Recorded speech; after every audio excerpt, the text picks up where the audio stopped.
চোর চোর কোথায় ঢুকেছিস? হ্যাঁ, কি করছিস তুই আর ভেতরে? চোর চোর কোথায় ঢুকে বসে আছে? সবাই দেখো, সবাই দেখো চোর কোথায়। এই চোরকে দেখতে পাচ্ছি না তো। চোরটা কোথায় ঢুকেছে রে? চোর কোথায় ঢুকেছে? এই তো চোর ঢুকে বসে আছে দিদির গাড়িতে। হ্যাঁ, কি করে ঢুকলি তো দিদির গাড়িতে? চোর চোর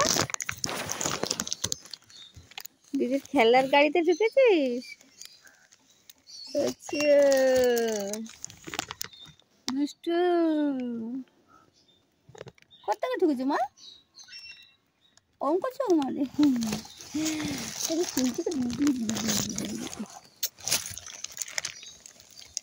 একটা হাম পাকাই, আচ্ছা হাম পাকাই হাম পাকাই হাম পাকাই হাম পাকাই।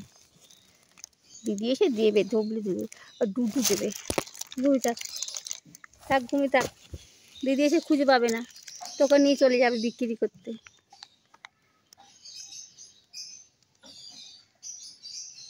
ঘুমিয়ে পড়ো, ওখানে ঘুমিয়ে পড়ো, দিদির কাছে ঘুমিয়ে পড়ো। হ্যাঁ, মনে বসে থাকো, কেউ যাতে কিছু না নেয়, মনে থাকবে, বুঝেছো?